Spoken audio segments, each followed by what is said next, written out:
Hello and welcome to ULTI.TV's coverage of EUCF 2022.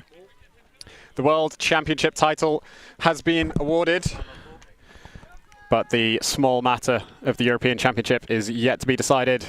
That's what we're here to see this weekend from the outskirts of Caorle, Italy, in the Greater Venice region. We are here for the final grass tournament of the season, and opening us up on this pitch we have Cotarica from Italy in red, who will be starting the game on offense, versus Heidees from Germany in the white.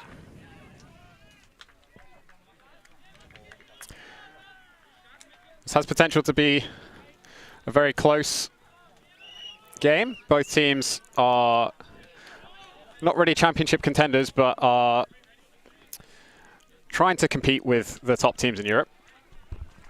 Heidees have had some recent success at German Nationals, beating their longtime nemesis, Bad Skid, and then losing to Wall City in the final. As we start proceedings with Cotarica fielding the pull in the middle now. Just working it slowly, steadily down the field. Have to go for a reset. Both teams just feeling each other out a bit. Nice inside break, big layout bid. Looks like there will be a call. Foul uncontested. And Cotarica maintain possession. Now, for those of you who are worried that you just have to listen to my voice this entire game, I'm delighted to be joined by Loka Murray as Cotarica slot in the first hold. That is Andrea Fantini chasing that one down. Lovely setup. Seemed to be a lot of breaks that Cotarica were taking on there. That's a risky business. A lot of sharp throws and small windows they got to hit. Be interesting to see if they can keep that up for the rest of the game. Yeah, Heidees were tight on the shoulder of the Cotarica offense. The layout bid was close, but ultimately a foul, and Cotarica get their first point on the board. Be interesting to see if they can maintain that percentage on the IO breaks. A few of them did look quite zippy, and those are throws that are very easy to overthrow, miss the catch.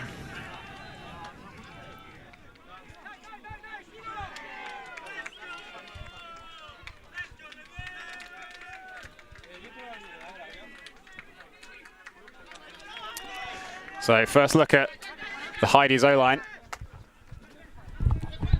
Decent pull from Cotarica.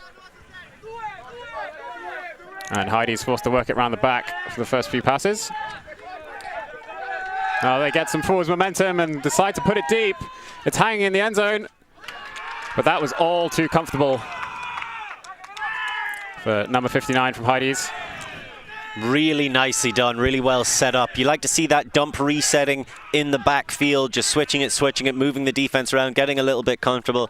You can see Cotarica maybe coming out for a little bit of a switchy defense there initially, trying to jam up those cutting lanes, but eventually Heidees, like you said, beating by Skid is a huge boost to get coming into this tournament.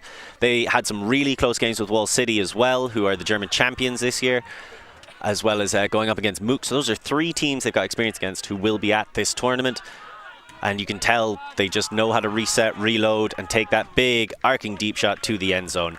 Nicely taken in by Heidees. So all tied up at 1-1, and not a whole lot between the two of them. No, two clean holds to open up the game. That's what we like to see.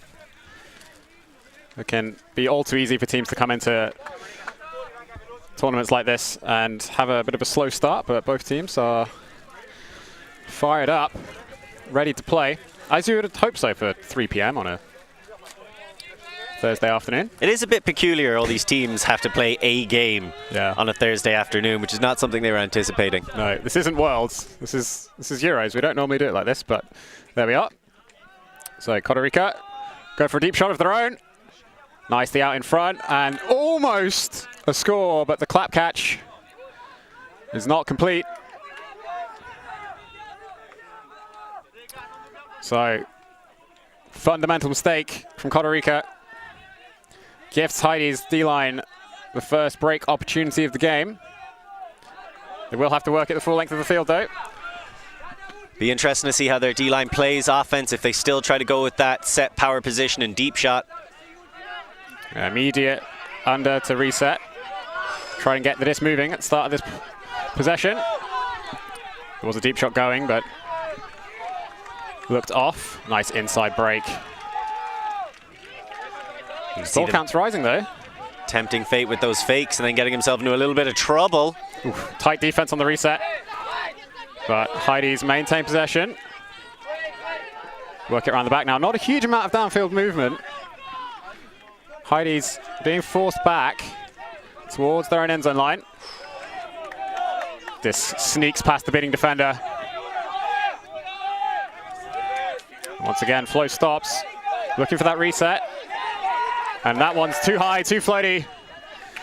Cotarica pop it into the end zone for the score. Good defense from the Cotarica O-line to recover that possession.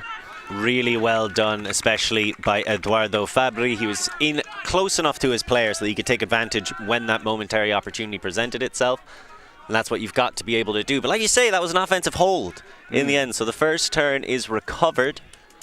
And I personally take strength from that. Like, your D-line gets early turns even if they can't convert them. I take that as like a real morale booster. But what about you? Well, I can't really say that it was defensive pressure that caused the turnover, though. It was just a straight clap catch drop in the end zone. Just lack of focus. Maybe it's one of those throws that it was a bit too easy to catch. If it was ever so slightly harder, it's a goal. Too much time to think about it, maybe. Yeah, that's not the world we live in. But I have to commend the defensive effort, though. After that turnover, they didn't let the tragic mistake pull their morale down. They got right onto defense, and the handler defense in particular was what caused that turnover, and they do walk in the score.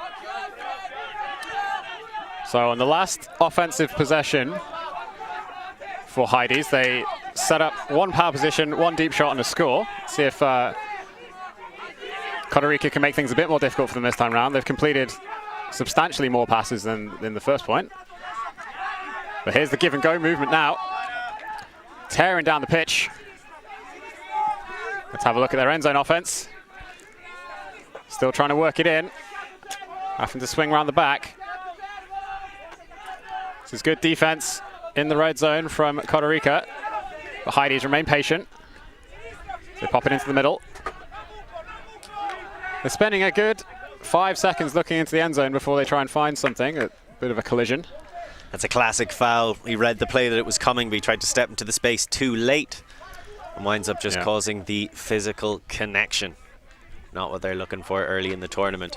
Good resetting, though, outside the end zone by Heidees. They rush down the pitch with the give-go, showing they've got more than just a deep game in their arsenal. But can they punch it in with these quick switches across and trying to find a gap in what is quite a sticky Cotarica defense? Yeah, they've been tight all the way so far, but Cotarica remaining patient, but the dump swing does the job. All of the end zone offenses from the textbooks 20 years ago, just as relevant today. And that's Niels Julius Sontag. You're going to see him be a big part of a lot of what Heidees do. He was kind of leading that give-go to get it started until they broke through and could speed down the pitch with a series of open passes on the break side, and then getting involved again once they were in the end zone and they'd started to reset a little bit and trying to find ways out of that situation. So really nice stuff. Expect to hear Sontag's name a good bit more on this O-line. So held 2-2. Two flawless holes from Heidees. Yep. And showing their versatility, their depth of style. Yeah, it's impressive to see a team come out and immediately convert a deep shot, and then next point come out and do almost the exact opposite, just go down the pitch. But I would have liked to see them maybe go backwards a bit once they got stuck in the red zone. And I think there is a chance as this game progresses that Cotarica tighten up that end zone defense. You're a proponent of accordion end zone offense? Yeah. Flow forwards, flow backwards. It's fair. Rinse and repeat. Deep shot from Cotarica. And it is collected. Nicely done from the Italians. Samuel Ruscello with the score for Cotarica. So as we're singing the praises of Heidees and their versatile offense, Cotarica barely give us time to catch our breath and focus on their offensive point before they get a very clean-looking hold. And certainly the easiest score they've had so far. You remember that layout D that almost got a turnover on their very first point when they were going for a lot of the insides. The second one, of course, they had that drop in the end zone. This time around, no mistakes. Yeah, that previous point could have been their easiest score. I think it was arguably easier Probably than should that have one. been, yeah. It's just a unfortunate drop. The thing about that huck, though, was it was similar to a same third. The cutter was certainly running in the same third as the thrower, but the thrower was able to just arc it out into the middle of the pitch and then back into their path. That's not an easy throw to hit.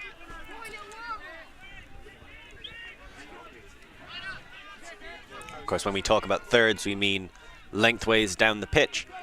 And all good hucks should cover at least 2 of them. Yeah, throwing right over your receiver's head is asking for a turnover. So, Heidees on offense once again. And it looks like we've got that classic defense that we've come to see from a lot of teams this season.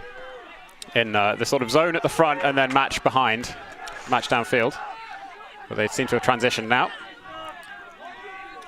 As Heidees work it comfortably down that far side of the pitch. Not much defensive pressure. And there's the score. Nicely done from Heidees. Found a gap and converted it the whole length of the pitch.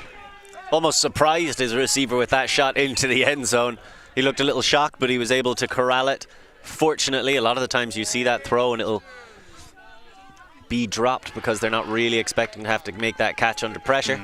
But something I've kind of noticed so far that it seems to be Heidees are taking really great advantage of is they'll work until they break through that initial defense by Cotarica, and then they just flow all the way to the end zone. This time Cotarica weren't able to recover and get an end zone defense set up, but ultimately it's going to be a tough one for Cotarica to deal with if they can't find a way to stop that Heidees flow.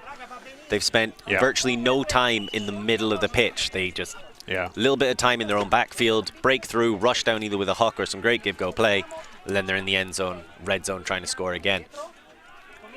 Yeah, I think to some extent Cotarica might want to lean into that though and just go really hard on defense initially, accepting that if they get broken they're going to get scored on. But you know, the one big turnover that they did generate was through tight handler defense in the backfield. And they almost got a turnover on that last possession as well. There was one near overthrow. Yeah, Sontag was just able to readjust at the last second and catch it. So Cotarica on offense once again. Looking for another nice clean hold. Working it comfortably down the pitch so far. Just straight up match defense from Heidees. Forcing Cotarica to go around the back though. There's a shot down the middle. Very traditional style offenses both teams are running. Yeah, I was tipped off at the start of this game from some of the Heidees players that they thought this might be a close game, and it's looking closer than I thought with the stylistic matchup, not even just the ability of the two teams. Both teams playing very traditional ultimate. As Cotarica slot that one in pretty comfortably once again. So yeah, neither team's really been able to express a huge amount of pressure, bar that one, maybe like 2-3 passages of play where Cotarica were able to clamp down on the Heidees handlers, one of which obviously led to a turnover. But right now, Heidees can't seem to find too much to like limit Cotarica as they just flow across the pitch. Like you say, they're quite effortless going from sideline to sideline and then attacking back into the middle, whether that's through a break or an open side pass. They look downfield for a couple seconds, but then they're very happy to take whatever's available. They're not really forcing anything. And I mean, part of that is because the Heidees defensive pressure isn't requiring them to force anything. But maybe as the game goes on, Heidees will start to figure out the timings and the spacing and put a bit more pressure on. Well, that's the danger with those traditional style offenses, isn't it? Like, a lot of them have been found out already, and it's just a matter of slowly getting used to them, recognizing perhaps where the throwers are, who you could maybe try and lure into a trap or where you could try and set them up. Yeah, there's a predictability that can be exploited.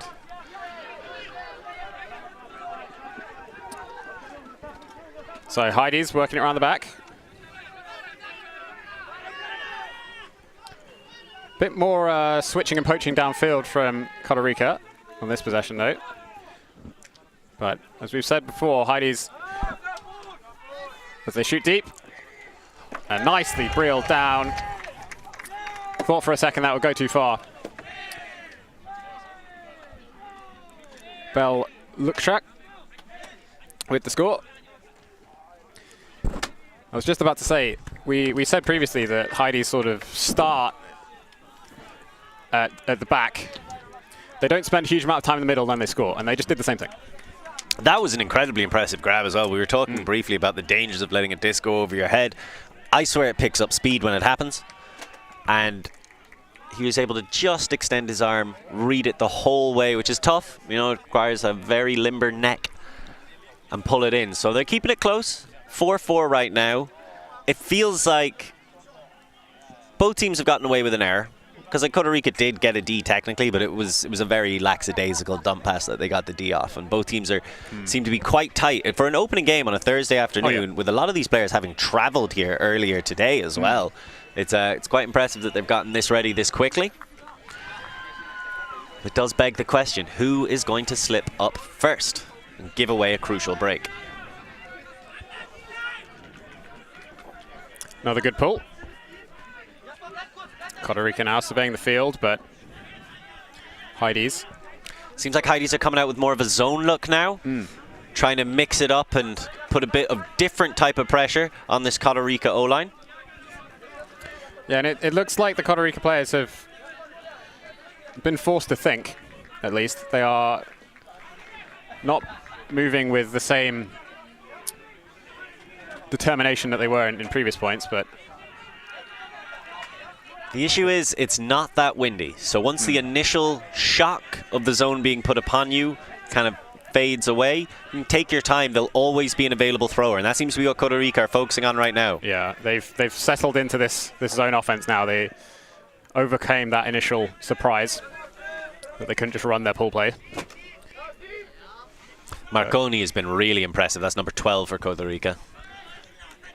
Marconi and Fabri, number 23, that kind of seem to be the nucleus of this O-line as they're trying to work their way through this zone. So they're getting closer and closer to the end zone. Just a few meters to go now. Heidees have switched to 1-to-1. Very quick give-go past that. They're just using the handlers. Not really looking for too much downfield, just taking whatever's open near them as that disc goes a bit too high. And there's the mistake that we were talking about, although maybe that's going to go back for a bit of discussion. I might have jumped the gun ever so slightly. Oh, you need to be hyped for the content, though. As we have another look, there's going to be conversation about whether that was a foul. It certainly looked like Lorenzo Turci picked up a bit of a backpack. Yeah, the throw was quite high, though. Oh, but the contact came at the absolute worst possible time. Yeah. So, but that's the retracted hand signal, so. Very fair-minded. Turnover stands. From Lorenzo. Lorcan's hype was not in vain. That's what it's all about, baby. This hype train ain't in vain. That's what they say. So, break chance for Heidees. They've been few and far between this game. They'll need to convert this. Bit of a power position, and the deep shot does go. There's separation. The throw's out in front. Can it be reeled in before the back? Ooh. I have no idea. Nierstroy was chasing that one down. Came out of the hands of Liebe. Or Linda, sorry. Forgive me. Jasper Linda. He sent it all the way down there. He made Louis Nierstroy run like a lot. I think he was close. Turnover. That's going to be a turnover. I think it was too close to call in the replay because we have another look. You can't really tell whether it's. Oh! I think that's about as close to being in as it can be without not being in. I think that was in. Is my more succinct judgment on that particular passage of play, but Cotarica wastes no time getting back to it. The call on the pitch is the call that stands, and that's the way it should be in this sport. So the break opportunity wasted. They are hot on their heels, though. There's a Heide hand in it every collection by Cotarica. Timeout called. The Cotarica offense looked a little bit flustered, and veteran decision to try and reset the mentality of this O-line. Nicola Marconi once again showing what a leader he is. It's number 12. 12 and 23 you see keep coming up here again. Fabri and Marconi going to be very important. They're not the only players on this Cotarica team. There's a lot of great players, and both teams have brought huge squads with them here to EUCF. 4-day tournament. Last hurrah of the European season as we have another look. Tell us in the comments if you think that's in or not. I think he absolutely nailed it. So, but that's just my personal opinion, and not convinced. That's what I'm here to do. It's a nah from me. It's a nah because you're not sure. It's not like you're sure it's not in. You're just not sure in general. It's not. I mean, okay. You haven't seen enough evidence. The nuanced opinion is that it's not conclusive. Right. I don't have time for nuance. That's the only view we've got. Boo, nuance. Yeah. We come to the European Ultimate Club Championships, not for nuance. No. For speculation. No, I agree. I agree. So our first timeout of the tournament. 20 minutes in, 4-4. Quite an opening match. Yeah, like we expected it to be close, but I mean, not this close. This is unprecedented levels of closeness for an opening game of any tournament, let alone EUCF.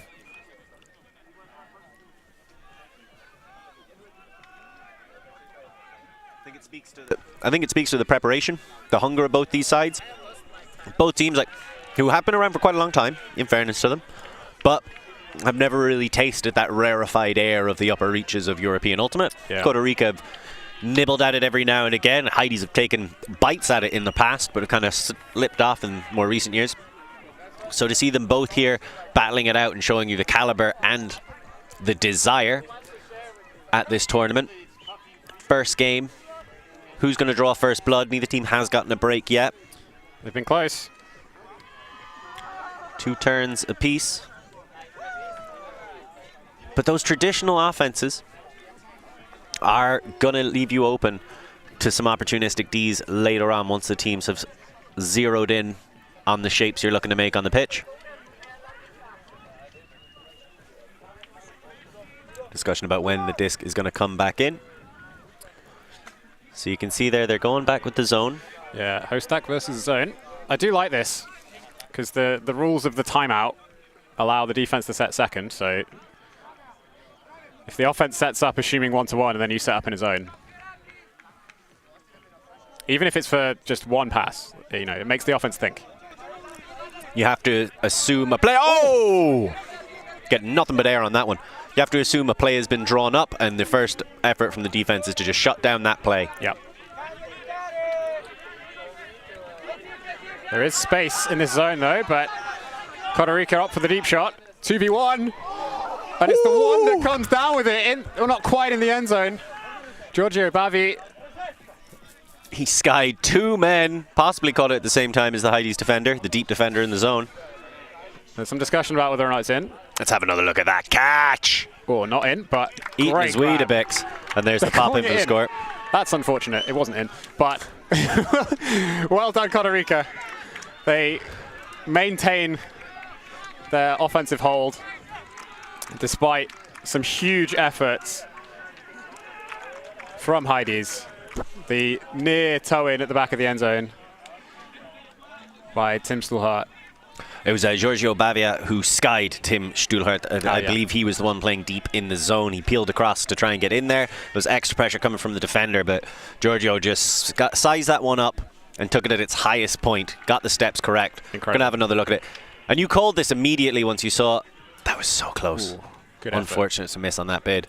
But when you saw the space, and it was really well done, recognized that there was room to run and take it down, big time grab. Yeah. Same time grab as well, so that will always go to the offense. Yep, absolutely. They weren't in the end zone. They weren't. Back foot landed first. But like we said, the call on Good the spirit. field, it's what stands. Yeah, I mean, it's a good spirit from Heidees to just believe the perspective of the Cotarica player. So nothing but holds so far, no breaks yet, despite the best efforts of both teams. But that was just a... Thrown right at Bellafiore. Yeah, that was not the receiver, that was the defender. Now, short field break opportunity for Cotarica, and they do punch it in. First blood Cotarica after a monstrous offensive play the previous point. They immediately capitalize on the Heidees mistake. So that's Filippo Frizzoni picking up the score. Nicolo Bellafiore was the one who got that D. I mean, the disc was effectively thrown at him. There's Bellafiore there.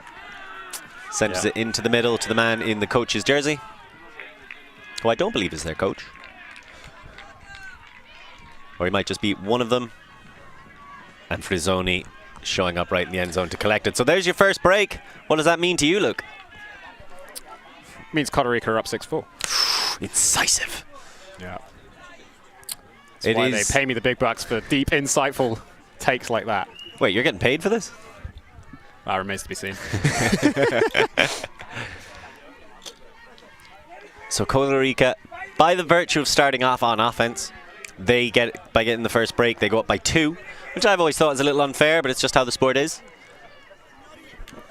Yeah, you can only score if it's a break. Game to 7, only breaks. Only breaks allowed. That would be a pretty rubbish rule set, actually.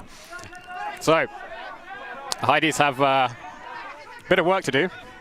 They absolutely need this point, but that is not the way they're going to get it. Once again, just throwing to a defender. Cotarica all over this game right now. The Heidees defense is set up. And they are tight on the shoulders of every single Cotarica cut. Working it through the middle. Nothing really open downfield just yet. Cornrows to cornrows throw. Yeah, good patience from Cotarica. You can see how much they want those little inside breaks as well. Rose high, but nicely taken down. Trapped on that far sideline though, but there's the shot into the end zone. Squeaked it up the line. And that's 2 in a row for Cotarica. They're running away with it. Sapucci to Paradisi for that score. And yeah, they've put their foot down and they are looking to take off in this matchup. We were talking about how close it was, 4-4, and it's been a 3-0 run from Cotarica since. A hold, which I believe they might have turned on. And then 2 breaks, flawless breaks from the D-line as we have another look there. Really nice heads-up play. I believe that was Sapucci who got the D. Federico. And then you can see just so content to keep resetting it. They don't want to force anything. Yeah, great patience. Yeah, it was a unclean, dirty hold to start off this 3-point run with the huge sky, huge 2v1 sky to bring it down for our last hold. But then these last 2 points, Heidees have just lost a bit of focus, perhaps, lost a bit of discipline. It does seem like that. It seems throws have been ever so slightly lackadaisical. These aren't big defensive plays. They've just been thrown to defenders. Certainly the one that was right outside the end zone that Bellafiore got the D on. On the opposite side, as the wind starts to pick up here, blowing straight into our faces, so far sideline to near sideline. That second one, again, you spoke about it earlier. They are good at putting that pressure on the handlers when they get the opportunity to, and we've seen it twice now in a row. I mean, perhaps that was what ultimately forced the error, not being able to take an easy swing. Went for something a bit more speculative downfield. Not speculative in terms of execution, but speculative in terms of communication with the receiver. And communication is key. Just want to do a quick retraction. It was Luca Contini who got the D there for that point. Identifiable by his combat bucket hat. Standard military issue, I believe, in Italy.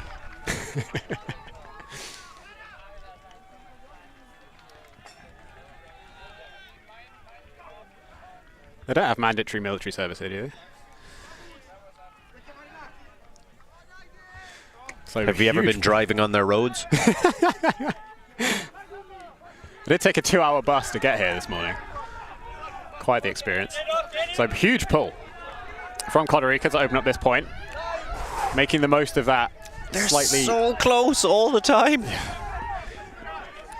Trying to use the wind to their advantage on the pull, but Heidees working it nicely around the back, but that throw is a little bit behind. And once again, just a pretty cheap turnover. Gifts Cotarica the disc. They look to put in their third break in a row and take half. It's patience around the back. Trying to look upfield now, but hammer to the back corner is pushed out of bounds by this increased wind. That particular hammer direction is surprisingly difficult. You basically have to throw it to the right and just hope the wind pushes it to the left. But that's not what happened. Went straight out of bounds. Great positioning by the Heidees defender. It's like, if you're going to try and arc a backhand, I'm going to get a bit on it. If you're going to try and put it over me, it's going to be at the mercy of the elements. Really nicely done. And those are the kind of defensive positions that become available once the wind starts blowing. Yeah, it's not a huge wind. Like, it's definitely playable. And another just tragic mistake from Heidees. They seem to have just fallen apart a bit in these last few points. Completely lost confidence in their own ability to move this down the field. And shot to the back of the end zone. Oh, what a grab to reel that down. Jasper Lind gets up and takes it down. Did he set a pivot foot? I thought he set a pivot foot. But anyway, brought to the front. And Cotarica have been really gifting Heidees opportunities at this point. I think too eager to get into halftime. Yeah, a bit too maybe overconfident from the previous few points. And Heidees finally work at the full length of the pitch. Pretty comfortable score for them in the end, as they do get themselves back on the board and stem the bleeding. Look, not that much time gone. Not that much lost if they can go on a bit of a run here. And that was a return to the sweeping, flowing form that we were applauding earlier in the game. See, that's just beautiful passes. Recognizes where the defenders are, recognizes where the space is. They can't pass it off quick enough. And it just looks like a series of open passes. But that's down to the tireless teamwork by Heidees. So nice recovery. Like you said, it seemed like Cotarica were just too eager to go in at half. Yeah. And they had two chances in front of the end zone where every other time they've been in that situation in this game, they just swing. They've been so patient. Yeah. Just eroding the Heidees end zone defense like it's a rock and they're a stream. This time they just tried to crash right through it. And both times got split. Yeah. So Heidees finding themselves just at the right time. There's a massive difference between 8-4 and 8-5 as a halftime scoreline. Absolutely. And if Heidees come back into this and take us to Galaxy Point, that's a huge momentum swing for them. Well, first of all, they need to get a break, something they haven't been able to achieve yet. Good pull to the other field. Back corner of the end zone. If only that counted. So we are streaming from 2 pitches at all times in this tournament, apart from finals day when there'll only be 1 game to show. So on the other game, Prague Devils from Czech Republic are going up against Leamington Lemmings from Great Britain, in case you want to check out a little bit of mixed action on our other channel. So Cotarica being forced to work it around the back at the start of this point. Heidees doing a good job of shutting down any potential pull plays. As Heidees switch to a more strict one-to-one defense, forcing Cotarica to work these unders. There's a run-through block from Heidees. That's what they needed. Cotarica have looked so good on offense So I believe this is Heidees' third attempt at a break. At least their third. They've been unsuccessful at putting any in on previous attempts. Nice switch on that initial undercut from the back of the stack. Heidees now looking for a reset. High release lefty inside backhand to a receiver who got their position by pushing off their defender, or at least that is the accusation. Ooh, just the feet got tangled. Yeah, it's a tough one. I personally don't think that's a foul, but I can understand that. Yeah. It's like one of you those tripped on his feet as he turned. Yeah. Arguably you're too close as a defender, right? Like, who initiated contact here? No push off. You just got roasted, and he didn't like the taste. Yeah, it's by Philip Kitchen, okay, by the way, retracted. in case anybody was wondering. Retracted foul call, which yeah, it's probably the correct outcome. Of course, he loses that momentum running into the power position. Great break as well. Oh, really good. Really good high release lefty backhand. Looking into the end zone now. Cut from the front to the front cone. Nicely done, and Heidees get their first break of the game. I believe that was Hirsch with the assist. I think he also got the D, and it was definitely Philip Kitchen getting free again right in front of the handler, getting a score. Big defensive bid, but Heidees fighting back. Like you said, if they can even just pull it back to serve, which would be Galaxy point 7-7, that'd be a huge achievement. So the Germans far from out of it.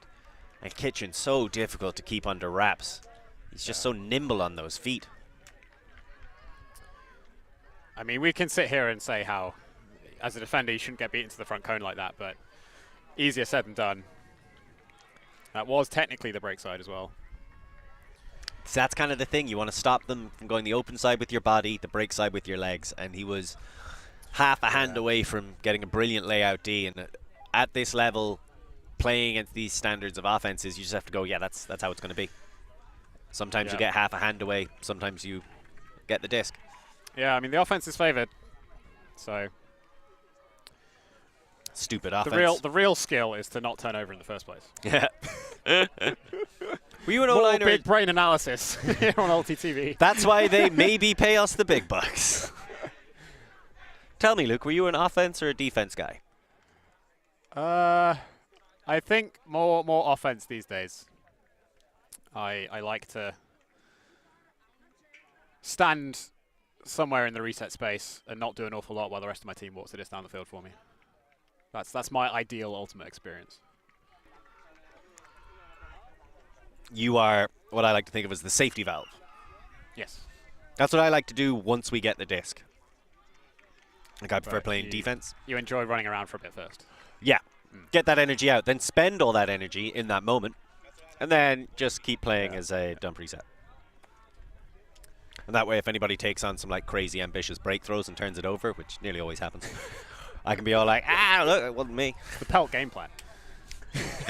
Crazy no. Just hucking it is generally the pelt game plan. Ambitious, just ambitious throws. Just big ambitious. Back your man, back your man. Every now and again we get like this telekinetic give-go, which we've seen Cotarica themselves break out a good bit. And Heidees. Yeah, some nice give-go from both teams. So let's see, Cotarica. Can they take half, maintain their break advantage? Well, that was smooth. Nice shot into the middle. And a run-through block. Oh, gets Heidees the disc back. We are on track for the Galaxy point recovery. Or at least we were until Heidees threw it back into the ground. That's Tim Stuhlert, who's been huge over these last few points until that moment. Good communication on defense from Heidees to recover after the turnover. Discs sailed a little bit high, but they bring it down. Cotarica forced to work it around the back again as the pick is called in the stack. And you can see these Heidees marks have to shade ever more to their left side, so their break side, because Cotarica are doing such a fantastic job of stepping around and then getting the flick breaks off, arcing them around to their intended receiver. But then, if that isn't on, they either go for a quick inside or just swing it back to the open. This is what we were so impressed with earlier on. Hopefully they can maintain this return to form. So Cotarica just running their system. Working the disc between these back three players. Everyone else just chilling out downfield, not too interested in getting involved in the play just yet. Understandable. Turchi, Marconi, two very good players. Turchi with the disc, Marconi just behind him. Looking to isolate right in front of him. Nice upline throw. Looking into the end zone now. Finds swing into the middle. Good field position for Cotarica. Can they convert? Nice backwards, almost break throw to find the reset. But the Heidees defense is standing strong. Not giving Cotarica any particularly good looks at a score just yet. But Cotarica keep going for that. Oh, and that's an overthrow. I was just about to sing the praises of their look break side, take the open approach to dumping, but in the end that one's just a little too far for Fantini to get onto. A bit too patient perhaps this time. That time they needed to take a speculative shot to the end zone. No, someone just needs to get free. Oh, no, that's big not time block. It's not what Heidees wanted. Ruscello, Marconi. Ooh, looked off the straight, shot to the back of the end zone. Patience once again for Cotarica. Crossfield, not quite in the end zone though. That's Ruscello, the man who got the D. And a pick is called as several players got a bit too close to one another on that front end zone line. You can really see how important Marconi, Fantini and Turchi are to this offense. Ruscello has the disc, but that's 11, 12 and 23. Ooh, and a miscommunication. A little bit of dancing in the reset space. You gotta be more definitive than that. You just have to be. I hate that stutter step people try to do because they're like, I want to get free, but I don't want to try as hard as I can to do it. And as like a dump mark. Ran for it as well. Like the throw was good enough that it was throwing the receiver open. It wasn't a biddable disc for the defense. Send that Stuttgart.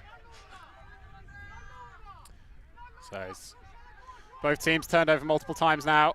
That was a beautiful lefty. Oh yeah. Good pressure on the reset, but Heidees maintain possession. Not seeing an awful lot downfield though. Understandable timeout call. Yeah, this is a crucial point for Heidees. They're looking to bring it to Galaxy Point, but I mean, even 8-6 would be a pretty respectable effort considering the breaks that Cotarica put in earlier. But how close they came to being down 8-4. Oh yeah. Gonna have another look at the turnover. So that was unfortunate. That's rough. That one was just falling away from Fantini. And here we see, this is Ruscello. Look at this for a D. Just turns at the right time. Ba-bam! Heads up play. Yeah. Shut down what looked like an open inside channel. There's the miscommunication. Turnover. He'd already thrown his weight the other direction when the disc was going. And this is just going to be Marconi getting so close. Yeah. It's tough to get a hand on that kind of play, but as they take a timeout, we will be right back after this. Right now, he's going to have to bid. Just a football! Huge layout block. Unbelievable stuff on the front corner of the end zone. Maybe just that boost of energy they needed. Huge swing pass and a great grab there from Spear.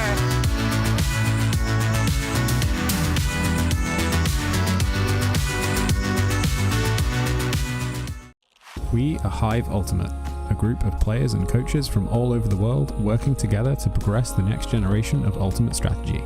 We've helped top teams win world championships and new teams introduce the sport in a fun and inclusive way. Search for Hive Ultimate on YouTube to learn more about our cutting-edge strategies and to see analysis of world-class teams. To find out what Hive can do for your team, head over to our Patreon page where you can gain access to our exclusive drills and session plans and to join our worldwide community of coaches. Get ahead of the curve with Hive Ultimate.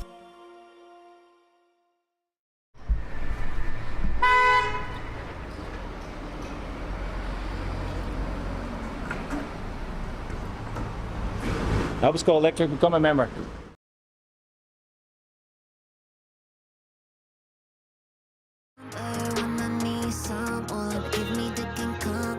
Don't want to miss anything? There are loads of tournaments happening, which you can attend either as a player or a spectator. You can find them on ULTI.TV, link in the description.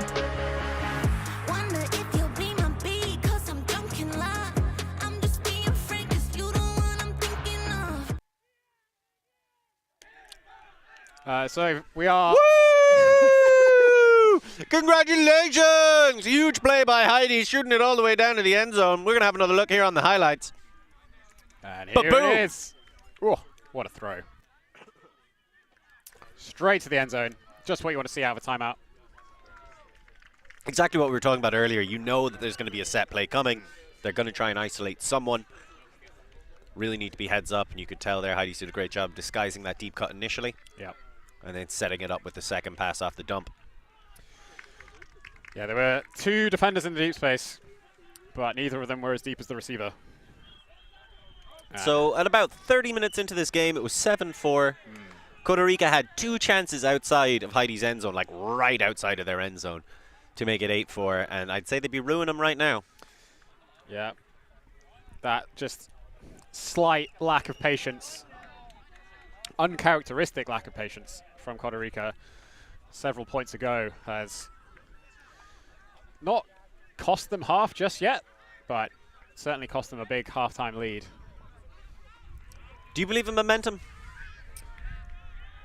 I like to think of it as confidence from one team or the other. If you are just getting blocks and converting them, that gives your team a huge confidence boost, and on the other hand gives the other team a lack of confidence, and that's really what causes these swings in games. A confidence deficit, if you will. Yes, yes. So, and it's the truth. It's same goes for O-lines. Just putting clean holds in. As soon as they start turning over, you can see that lack of confidence come in, and mistakes start happening more, and they're just not playing as well as they can due to that hesitation. So Cotarica looking to take half. They tore apart that brief zone. Oh, nice 1-2. Beautiful stuff from Cotarica. Clean offensive hold. Gets them the half. And the score from Andrea Fantini. Just dished the disc into the middle, set off to the end zone, and the lead pass was good. So in the end, despite giving up 3 points in a row, that's not an easy catch, by the way. Oh, no. But just let's just quietly enjoy this brilliant 1-2. Such a smart move. Left hand as well. So good. Fantini's been making movements like that all game long. Cotarica have got to be happy with how they responded. Tough to lose that lead, but you hold on to it going into half. That means they are on serve. When we return on the other side of it, it will be Heidees receiving the disc and the opportunity to tie this game back up. So until then, we're going to send you to a few short messages, and we'll see you in 5.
Enjoying the show?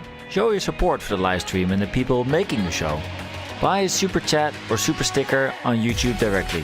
Select your donation and type your message to the world. And share. All donations go into directly funding new shows. Buy a super sticker or super chat now. Thank you.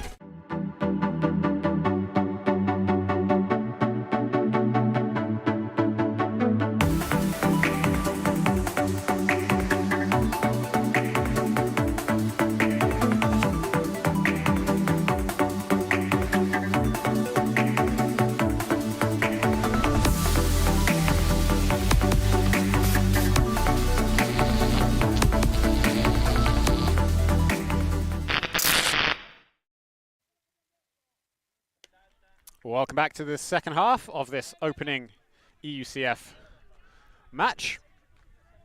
We are watching the open division matchup between Heidees and Cotarica. Cotarica coming out with a 1 point lead out of that first half, but Heidees starting on offense, so we are on serve. As Cotarica try to make something happen with this zone defense. Nice hammer to this near side to break through the zone. Heidees working it around the back. But that's an overthrow. And Cotarica get their first break opportunity of the second half. Working down this near side. Close defensive pressure. There's a bit of a discussion about whether it's in or out, but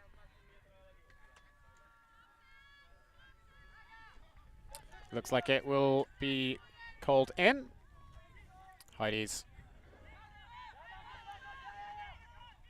gonna have to keep playing some defense for a bit longer. And there's no call on that, just going to accept, run through D from behind. Looked like there could well have been some contact, but clean block. Heidees get the disc back and another opportunity to hold for their 8th point of the game. Working it nicely through the zone. So there was no follow-up after that brief little give-go sequence. Nice lefty, high release. Shot through the middle. There's some give-goes, forcing Cotarica to break to 1-1, but it's too late. Heidees walk it in. Brilliant stuff by Heidees, cutting through that middle, recognizing where the space was and putting a man in there. Lind being the linchpin and getting that assist right at the end. So showing you the versatility of both these offenses and both these defenses. We've seen zones from both sides. We've seen big game. That was all about that throw right through the middle. Took 4 defenders out of the way. And then they just keep attacking where the defense is clearing out from for the easy pop in and score. So, good recovery. 8-8 all tied up. You get an inkling of who's going to take this one, Luke? I still, for me, I think Cotarica have still shown more potential than Heidees this game so far. With the couple, the few breaks that they had in a row in that first half, Heidees managed to claw it back, but they didn't do it perfectly. Cotarica had opportunities to take half on almost every point, and I think if they can get 1, maybe 2 breaks in the second half, that will be more than enough to put this game away. Mathematically speaking, they don't need any, but I would have to agree with you. It seemed that Cotarica have been in the real driver's seat of this game, and every now and again, Heidees have managed to grab the wheel and pull it back on course for them, but ultimately it's more Cotarica making mistakes than Heidees forcing turns out of them. I would say, not that Heidees haven't got a few turns, but it just seems right now it's in Cotarica's hands to decide who wins this game. So starting from the brick mark and immediately shooting deep. It's going to be a battle. Disc is floating, but nicely read by the offense. You gotta bring your glasses if you want to read the disc. That throw looked floaty, it looked inaccurate, but at all times Cotarica were in the right position chasing it down. Fantini with the score? Fantini with the score. Once again. And that was a bit too easy, really, for Cotarica. Straight off the pull. Yeah, straight off the pull, not a great shot. And honestly, if Fantini didn't catch that one, I would have put my money on Eugenio Festa catching on the opposite side. Sorry, Martin Giuliani. Festa isn't here, I believe.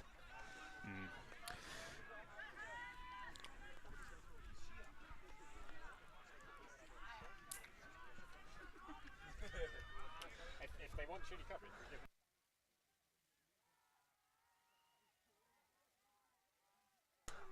we can tell teams.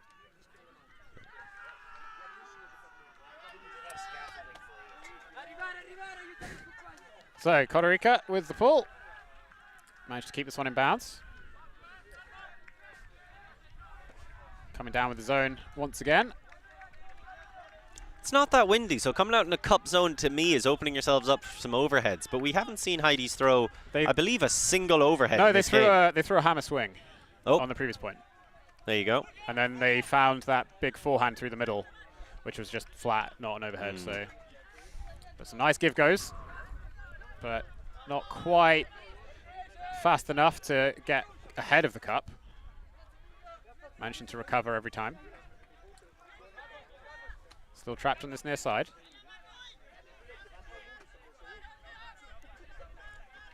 Hammer fake, but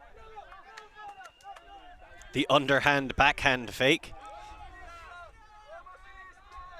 Nicely reeled in on the far side. It's Cotarica playing 1-to-1 now. Heidees just a few meters away from the end zone. Settling into their end zone offense. I looked to that front corner, but there were two players there. On the doorstep now. Popped over the top, and Heidees with a clean hold. 2 overheads, both super successful. Both lead to offensive holds. That one was the perfect call at that situation as well. Those little pockets seem to be appearing over and over again. Heidees were content to keep swinging it, passing it back and forth. Great cutting movement to get free. And then a beautiful shot over the top. Nicely done. 9-9. Heidees do have these moments of brilliant offense, but then they do also have those moments of slight blunders. Yeah, you just like to see them be a bit more consistent. I think it's a matter of the pressure that Cotarica have been able to enforce upon their handlers. Not so much downfield, as once they get it moving and swinging, but I guess that's about more dissuasion than it is about completely immobilizing them. I mean, Heidees definitely got in their own heads for a few points in that first half. They've managed to claw their way back into this game, but they've yet to take a lead. And honestly, it hasn't really looked like they've ever been that close to threatening one.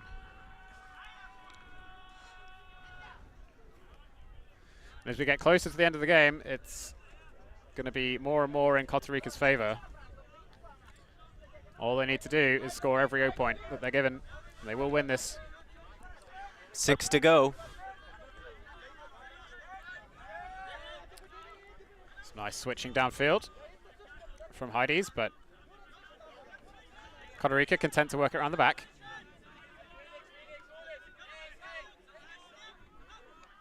Nice inside break. The offense is looking a little bit stagnant. Not an awful lot going on downfield. Having to keep working the resets. Maybe that fatigue from the travel, from getting settled, starting to come through. Fabry continues to run hard. We've seen him in the handler position a lot in this game as well. Marconi as well. I mean, he's probably touched the disc 1/4 the amount of times Cotarica have.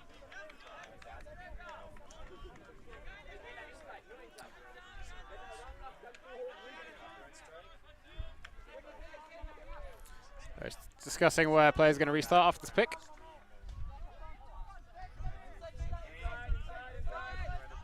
Nice inside break.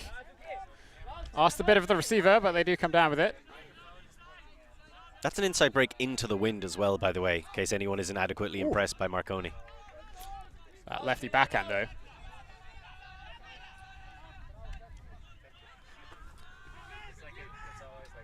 On the doorstep. Fakes the pop pass. Looking backwards, looking forwards, looking into the end zone for the score. I was getting worried for Cotarica for a second there, but they do find the option in the end zone for yet another clean hold. That was Marconi to Alessandro Pari. Just about Again, big shout out to Fabri and Marconi. I think it was Marconi who took on both of those very difficult inside breaks when Cotarica looked gummed up and running out of options. And here you can see they just keep recycling that same break side up the line cut. Well covered on the first time. Just about getting it on the second time. And if they'd been able to close that door, that would have been a turnover. Because you have to imagine Stolkamp was about 8 at that point. So great relief cut by Pari. But would have been nicer to maybe see a bit more expansiveness by Cotarica when under that pressure. But at the end of the day, that's a flawless hold. So does it matter how you do it? Or does it just matter that you got it done? 10-9. Point's a point. We don't give bonus points for style. I mean, we do. It'll get you on the highlight plays. It's true. And, you know, it's then true. you can show your mum what you Yeah. do with your weekends Yeah. and how it isn't a waste of time. And she can continue to not believe you. Sontag back of the end zone. Did he call? Oh, that was a brave one. That was a brave leave. Brave call.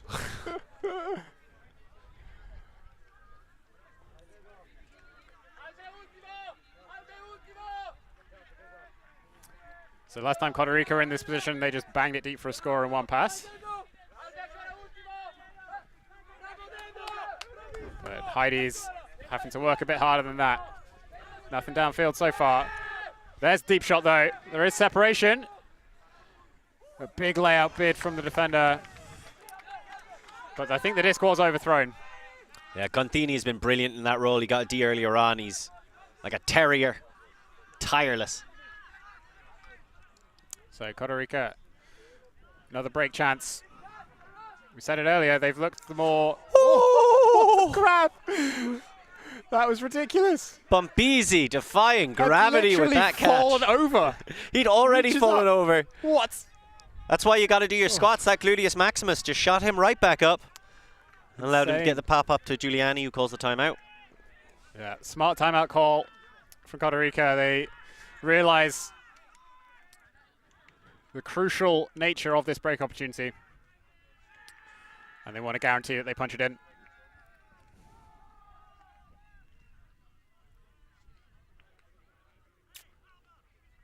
So from that replay angle, it did look more catchable than I thought, watching it live in real time. What a grab that is. Unbelievable. Then the veteran timeout call.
The ultimate things in life are free, and we're keeping it that way.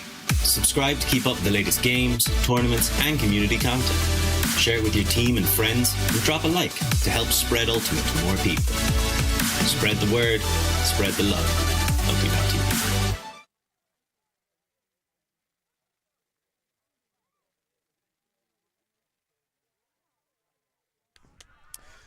So welcome back after that timeout to this first round Open Division matchup here at EUCF. You are locked into ULTI.TV's coverage as we see the disc being checked in. Cotarica looking for a crucial break chance to try and put this game away. Having to work around the back to start this possession. Nothing in the end zone just yet. Working the under, shot to the end zone is reeled in. I'm giving that a double happiness. I think he deserves it. Luca Contini. Beautiful play. He was the one who put all that pressure. He had the size mismatch, but he used his speed and his willingness to put his body on the line to make sure that disc hit the dirt outside his own end zone, and then some great resetting, dumping, swinging, and then hitting the open side by Cotarica sees him collect it with a very stylish snag, if I may say so myself. As you can see them, that's all open side, just working it.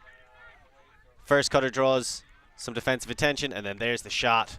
Not an easy catch by any means. Contini takes it down and pushes the lead out to 11-9. A crucial scoreline, like you were saying, Luke, this late in the matchup. 64 minutes into the game. So just under half an hour left. Yeah, we called it earlier. They looked like the more threatening team, and we were on serve at half, but Cotarica have drawn first blood in the second.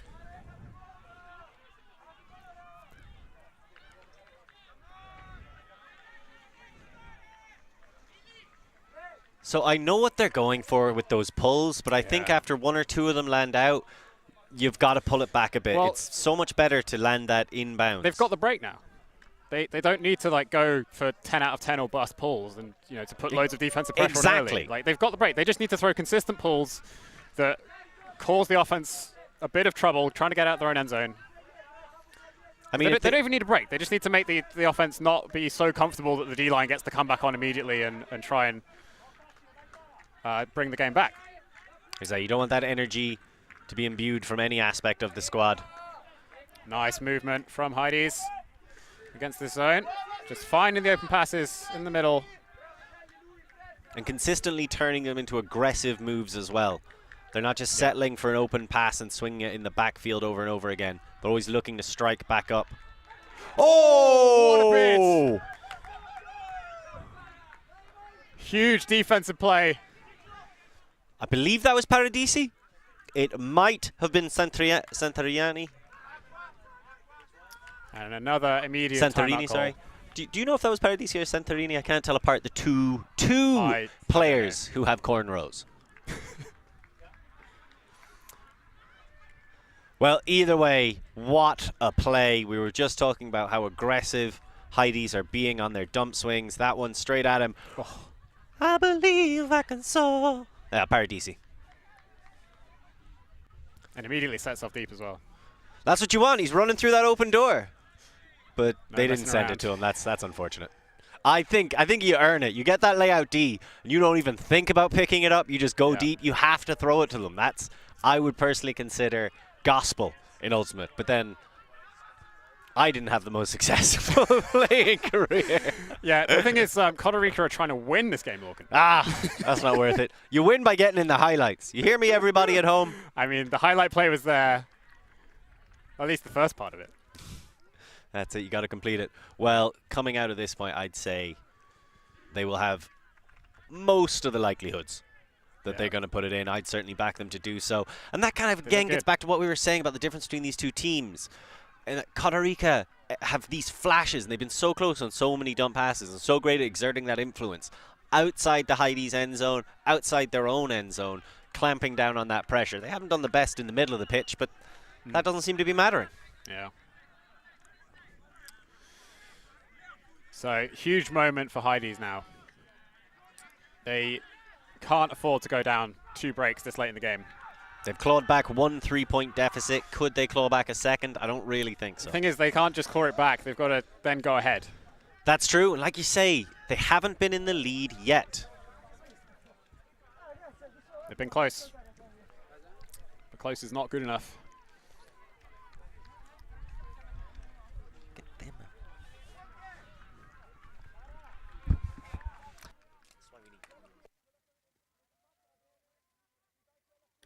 So defense just setting up.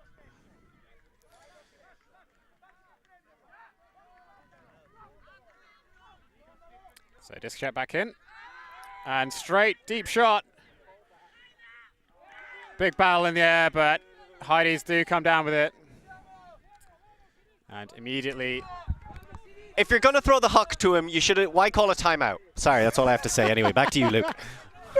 Walker just ran over from not being on the mic to say that. But yeah, fair point. Might as well have done it straight away. Why? If you're going to turn it over anyway, at least don't burn the timeout as well. So, same situation that we had before the huge layout block. Ooh, bit of a strip on the run. Professional foul, maybe? Professional foul. No, I don't think it was deliberate. It's got to be deliberate to be professional. As they move around the back. Dump swing, not quite into the end zone. There it is, though. Much better from Heidees on that attempt.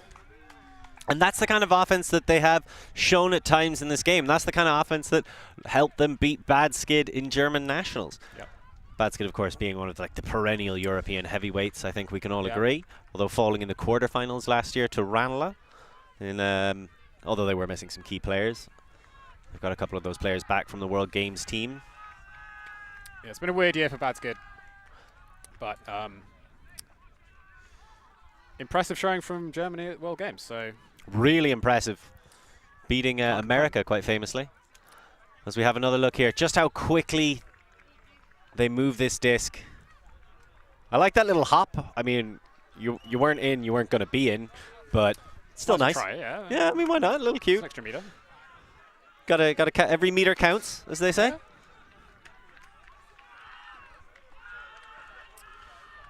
So Heidees in that point had some really nice flowing give-go offense through that zone. And then they turn over on a huge layout block from Cotarica. And then when they get the disc back, they did it again. Just no problem. Work the disc down the field. It's when they get slowed outside the end zone and Cotarica have an opportunity to clamp back down on them.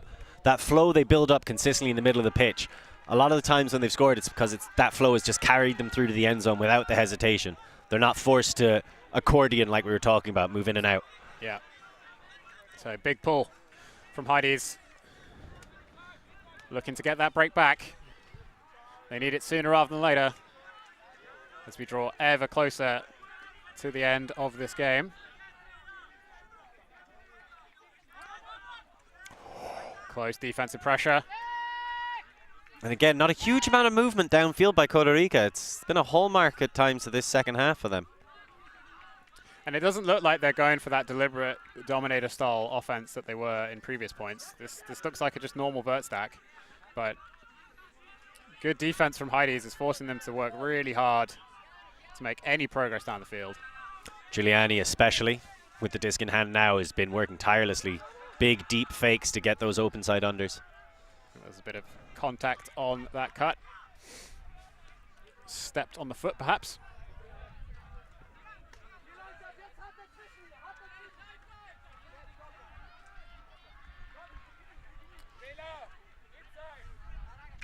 Disc is back in. And layout block on the force attempted, but Cotarica maintained possession. Bit of give-go action down the near side, but comes to a halt as no one else is available down that sideline. Let's see if Cotarica can stay patient. That's what's been working well for them so far this game. Just keeping that disc moving from side to side outside the end zone. Not taking any big risks. They're looking a little bit disconnected now, though. Stall count's rising. It's a good bailout throw, though. Collected nicely on that break side. Shot to the middle. Close defensive pressure from multiple players. Disc is popped up into the air, but there's a bit of collision from two players underneath it. Giuliani looked like he had rocket boots on going up to get that one. It was everything Heidees have been working for. A quick, rushed inside dish that was going to float and give defenders a chance to get in and around the area, but Giuliani just soared like a skyscraper. Plucked that one. Yeah. So those throws are into the wind. There is a bit of a breeze, as you can see the shirts of the players flapping a bit. So not surprised to see it hang like that, but the elevation to bring that down is impressive. It didn't even look like it took all that much effort. Those are the ones that are baffling. That's a grown man there. Just leaping. There's going to be a little bit more discussion underneath the disc. Understandable. It's a tense moment. It was a big opportunity for D. Heidees have got to be kicking themselves a little bit that they let it get away. Yeah, that's going to be a foul. It goes back. Yeah, it's a tricky one as well because it wasn't necessarily the receiver that caused the contact that brought it down, so unclear whether the defense would have had a play without the contact, and ultimately the disc goes back, which seems pretty reasonable. Ruscello with it. Thought that was going to be a miscom error, but Cotarica still have the disc, trying to stay patient. Just working it amongst this back three, as they have been so successfully all game long.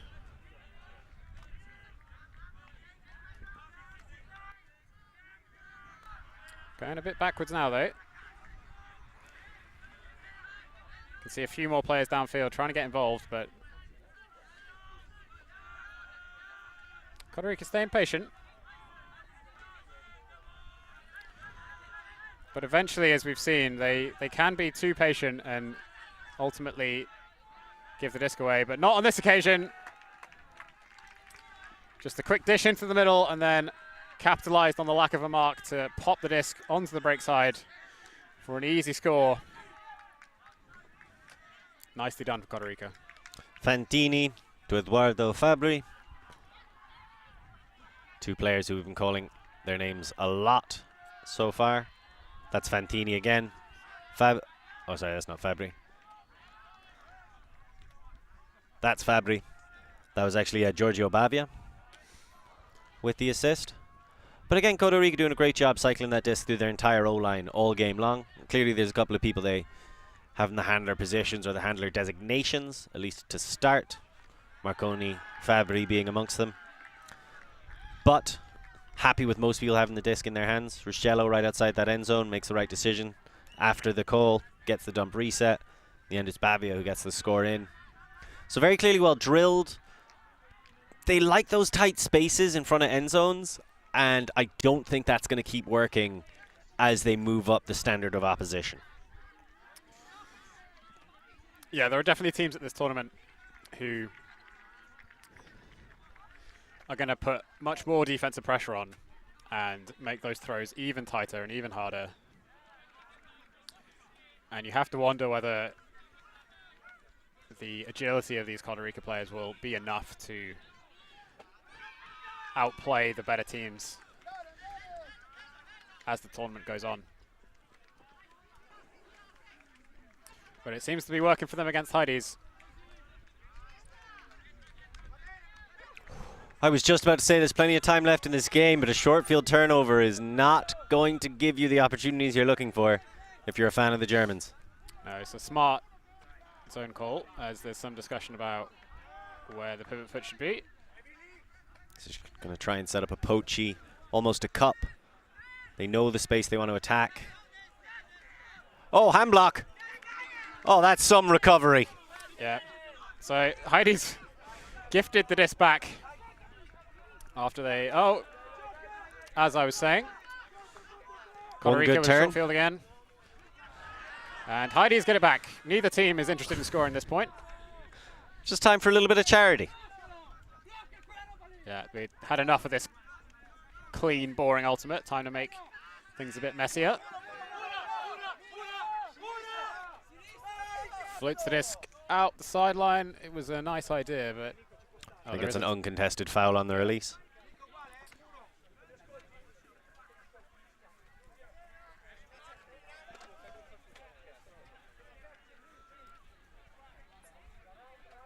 So disc is checked back in. Big cross-field swing is too floaty. Cotarica get their third break chance at this point. I think so, yeah. Immediately shoot deep, and it is brought down by Heidees. So once again, neither team interested in scoring this point. They just want the game to continue. Jasper Lind just about able to get a cuticle on the under the rim of that one and pull it back to earth.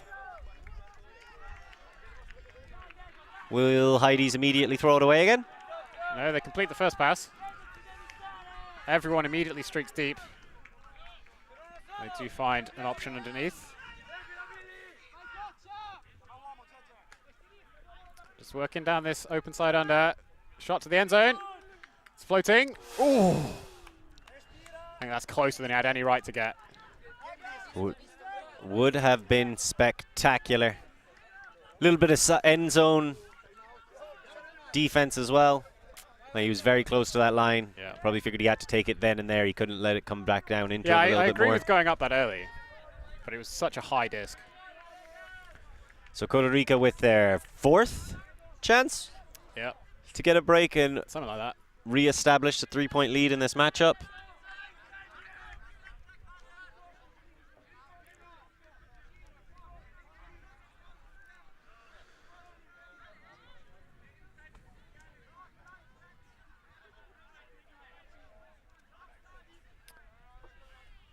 So disc is brought back in.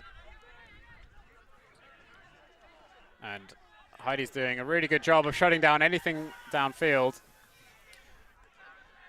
So there's one in every game.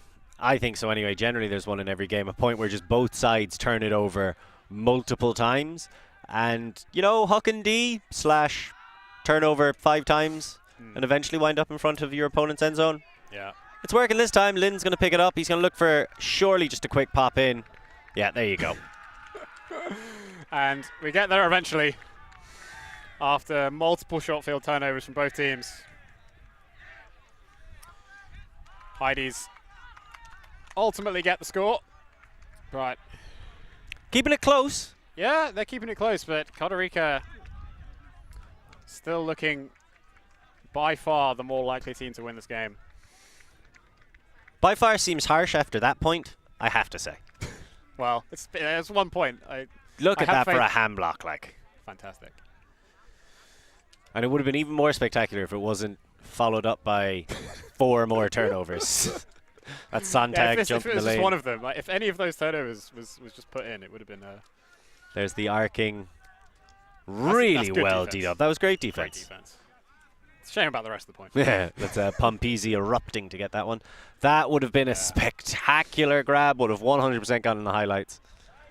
And you can see Lind, I think he just takes over. He's like, no, everybody go over there. One person cut up the line. Look at this for a quick fake. The stutter stop. And if that throw had been covered, he would have cleared out and gone around again. There's a difference between that kind of a move and then just the shimmying you see people do at the start of their cut. Yeah, he did that shimmy halfway through his cut. There was no dancing. Yes, exactly. It was a well-timed, well-executed fake. So zone from Heidees. I would describe it as a light breeze right now. Yeah, it's dropped just a little bit. There was a bit more of a breeze in the previous point, which, if we were being charitable, we could contribute to some of those turnovers, but We won't. we're not being charitable. We feel like the players were charitable enough. Yeah. So the zone is effective so far for Heidees. Close bid. Cotarica are away now. Just giving and going down the middle of the pitch, but the flow has stopped a bit there. They do find a gap, though. I was thinking, was Marconi just taking a couple of steps forward that entire time? It just seemed to like keep moving. Perhaps. He's something of a surgeon. He certainly has been so far this game.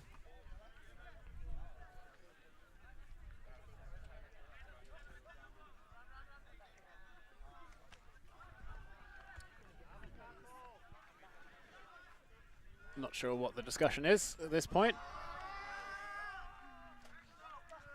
Seems like the travel's been accepted.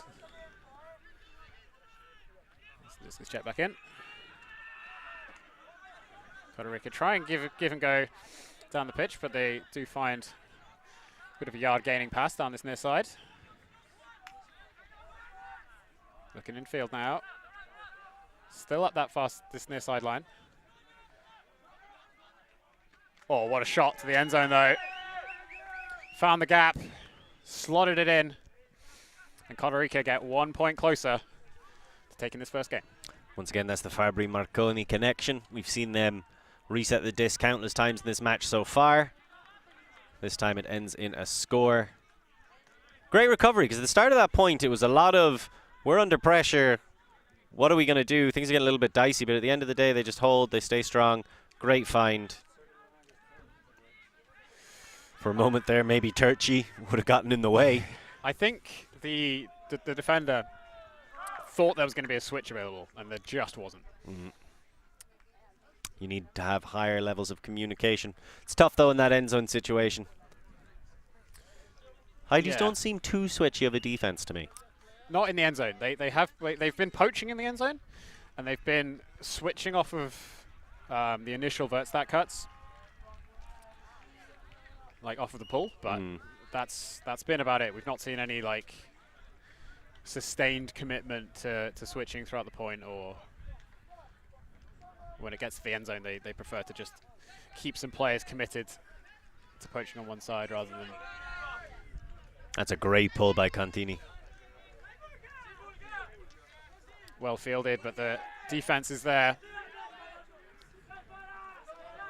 And Heidees under a lot of pressure. Every pass has a Cotarica defender next to it. Trapped on this sideline, but they do find an option. Shot to the end zone. Nicely reeled in. And that's a great confidence building point for Heidees. They were asked some questions by the defense, and they came up with the answers. I'd say they responded emphatically. Cotarica did what they could to stay close, but Heidees just kept resetting, kept creating really proper cuts. Big fake beforehand, well timed, playing off each other. And that one's taken down in the end zone. Exactly what they needed to respond this late in the game. 13-12.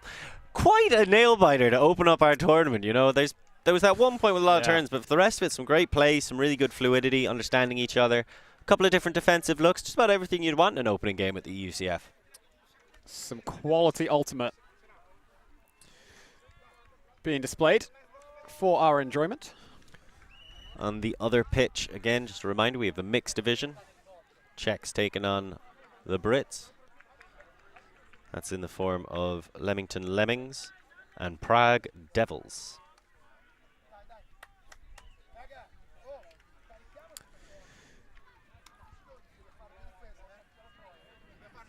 So right now, you keeping to your earlier call?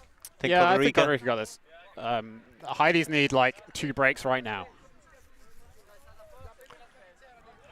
If not sooner.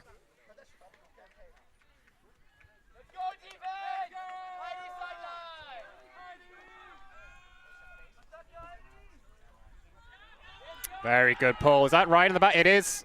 Perfect pull. Didn't roll out. 10 out of 10 pull.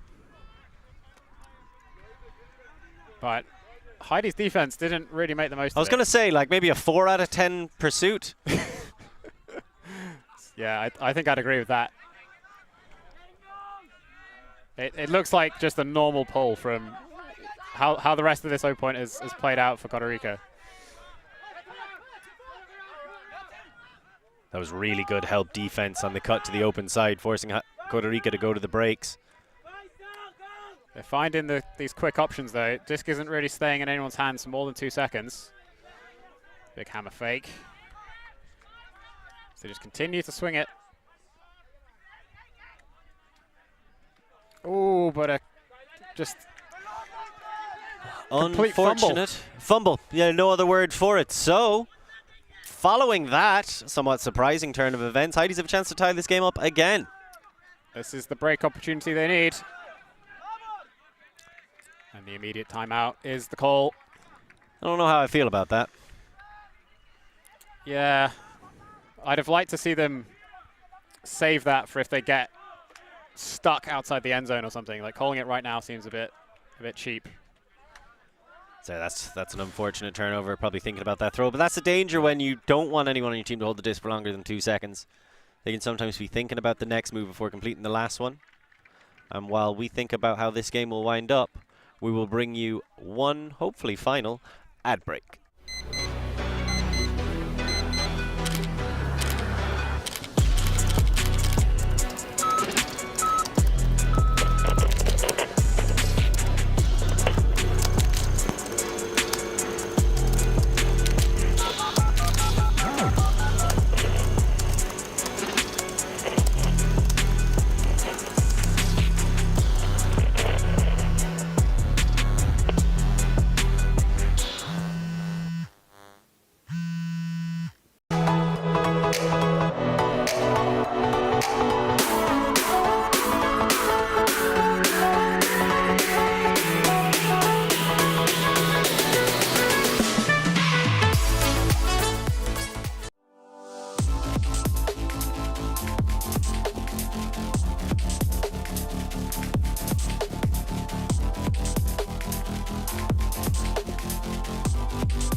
So as the players get set up out of this timeout, Heidees are looking for this crucial break. Crucial break to tie it up at 13s. Yeah, we would be back on serve, and they would be within sniffing distance of the win.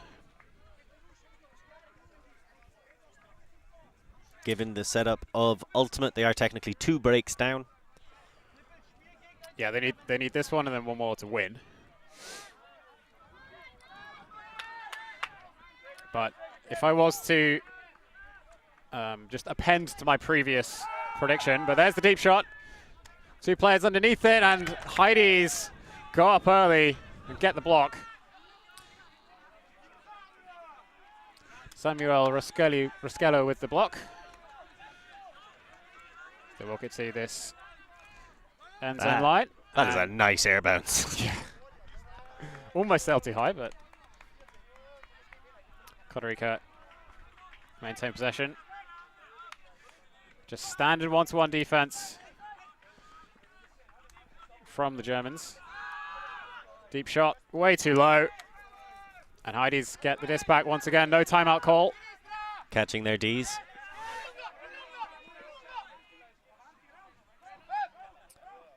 They tried to just pause for a second to set their offense up, but not an awful lot going on downfield. They're just working it around the back.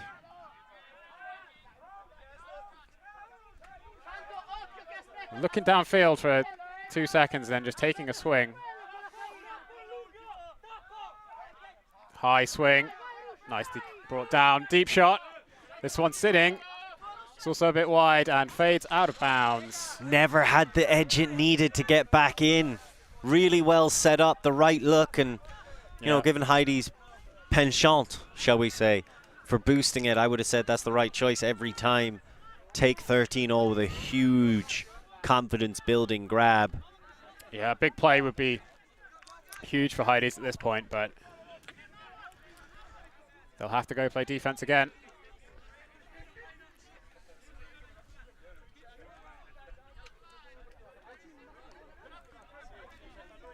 The wind picking up again, so that is not a comfortable place to be. Sometimes referred to as coffin corners. You can see Heidees set up in the zone. Yeah, tough position for Cotarica. Having to go backwards. Callahan potential is there, but they will have to settle for a standard common or garden turnover. Standard massive hand block turnover. I respect the effort trying to go for the layout. Callahan, though. Perhaps a little bit too casual of a dump defense. Or a dump throw. Oh, that's so sneaky. You love to see it. Oh, what is the call on that? What? We call that a Swedish. Back where I'm from. That might be a German on this situation. Oh, my goodness. So casual. Just... Let's have another look. So smart. Oh, my goodness. What's illegal about that? There's nothing wrong with that. The pivot foot was on the line. As soon as your pivot foot touches that line, you're inbounds. Yeah. That's a goal. Plays live. Like, there's no check. There was no stoppage. It's a turnover. You just play. You can sprint back to the line. You can see they set it up. Oh, so good. Just the one call is maybe out. Maybe he was out when he caught it. And they do call it a goal. Correct decision. Yeah. Just great spirit. It has to be said before we move on. Yeah. Great spirit by both teams throughout this game. Oh, absolutely. There's been a few tense moments, a few discussions that could have maybe gone a bit out of hand and tipped the spirit in an unfavorable direction, but they've both teams have done really well.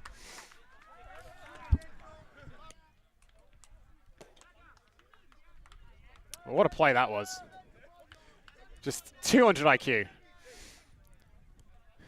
Walk the disc to the line and pop pass to someone who you thought was just asleep. Turns out they were in on it the whole time.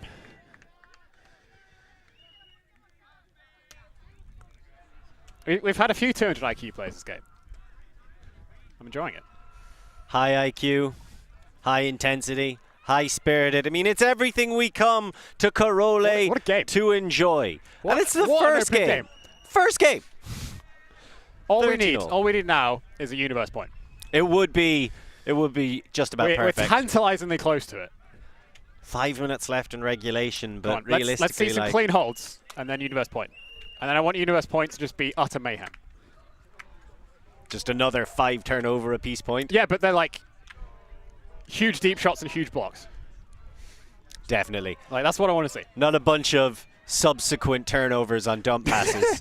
No, I don't want to see them just drop the disc on their own end zone line for no apparent reason. The Germans lift their voices, trying to rush their defense down. Alba on the far sideline, also in white, making the German sideline support seem much bigger than it is. Tasty backhand break. Another big high release lefty backhand and a huge deep shot goes up. There's pressure underneath it, but Oh, Paradisi's been so good for Cotarica all game long. D-line and O-line, clearly a big-time player for them. We hope that he's okay. He did a phenomenal job to fight himself back into position to have a play on that disc. That should have been block all day. But just that intensity, that hunger he has as a player. We saw him get that huge layout earlier on. See here, like, just in the wrong position, dropping short, but he just fights through ground strip. so Oh, no, they're think discussing the play. Yeah, we'll see what decision they come to, but I think it's pretty difficult to argue that that was a foul by the defender. I would agree. You'd first of all have to let off the fact that Paradisi kind of fouled him to get into that position. Yeah, the receiver goes round, right? Like, yeah, I don't think that's a foul. But then I don't think that's a foul either. Like, he tripped himself to get into that position. yeah. It's just one of those things. Injury. So Well, we certainly hope he's okay. Unsurprising injury call, but I think I saw an uncontested hand signal by the defender. We'll see what the resolution of that is, but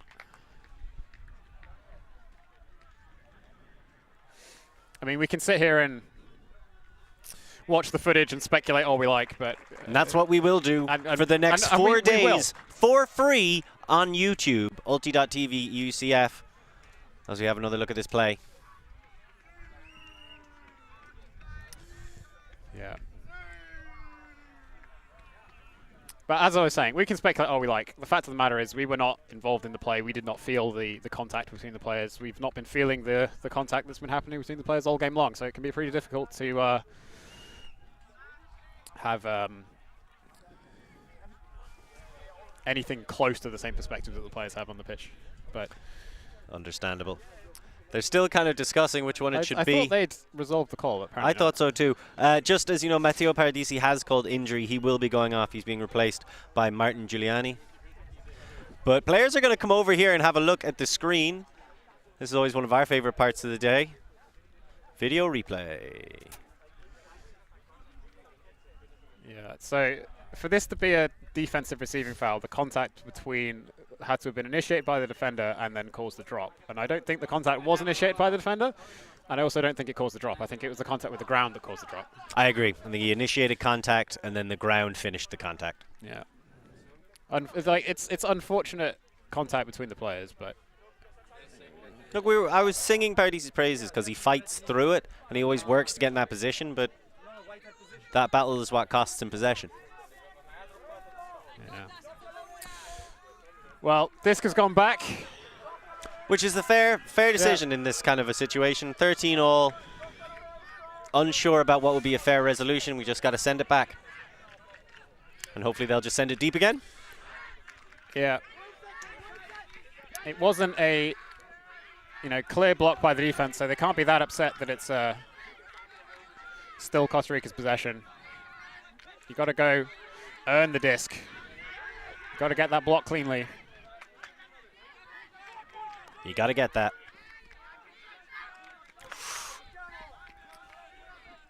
Heidees maintaining the pressure, though. Cotarica having to work. Power position was not met by a deep option. Cotarica continuing to trying to work this disc around the back. It looked a little shaky for a second, but Back in flow now. Marconi's made those inside breaks all game long. They've been very consistent. As Cotarica set up their own zone offense. They've been so patient all game long in this position. Heidees have yet to really show us any kind of consistent look that can stop Cotarica once they get comfortable in this position.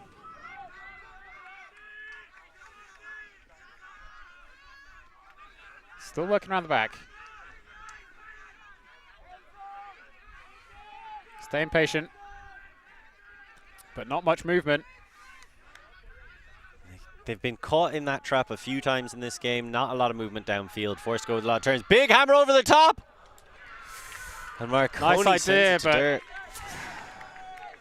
It's not the option on this occasion. I think a player was cutting towards the back cone very briefly, but then turned under as the hammer went up.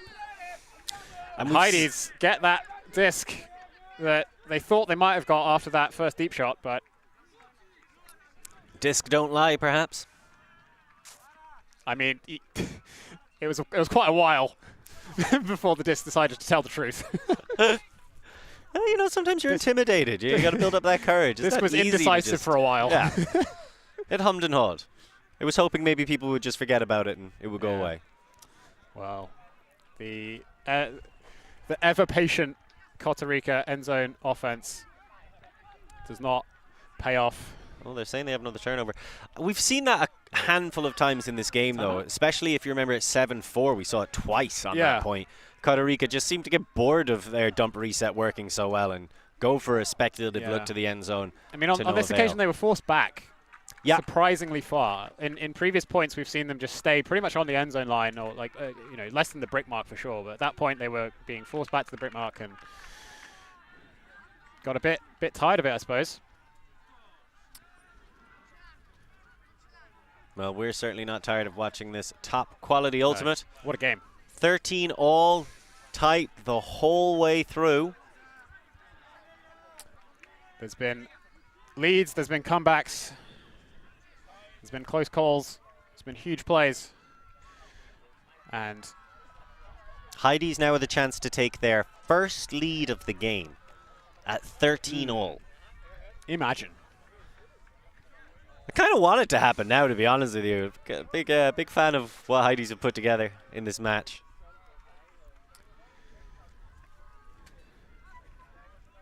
It would be a huge turning point in this game if they do take the lead now. They're just one. They would be 1 point away from the victory. Cotarica having to hold and then break for the win. But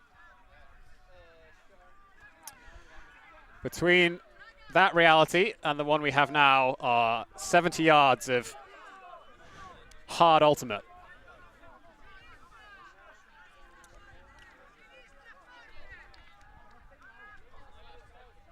Do you just say yards? Yeah, because I couldn't remember what it is in meters. It's definitely 70 yards. It's like 85-ish? No, it's less than that. It's like 68 or something. Anyway. Heidees working down the pitch. Well, they've covered 35 of those yards quite quickly.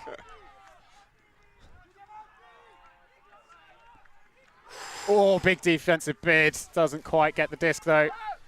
Heidees maintain possession. Work it to this near side.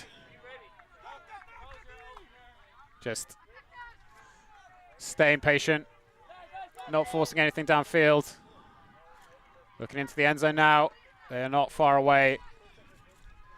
There's the shot, there's the break, there's the lead for Heidees. Unbelievable stuff. The Germans stuck with it all match long. They went down by 3 points in the first half, nearly went down by 3 points in the second half. Now they take their first lead, a point away from ending this game.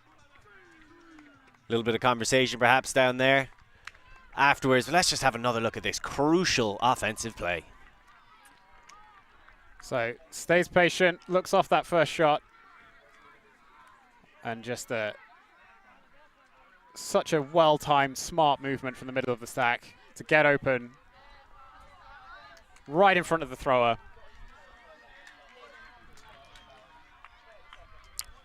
So makes it 14-13.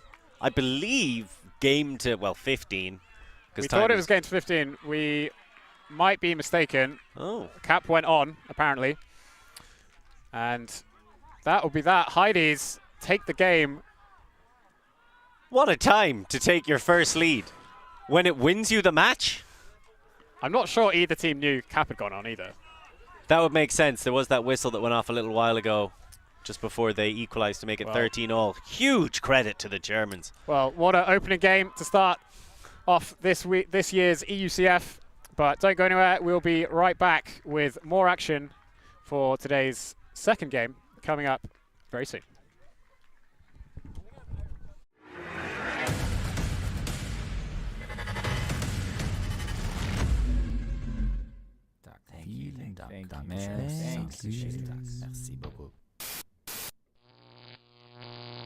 ULTI.TV.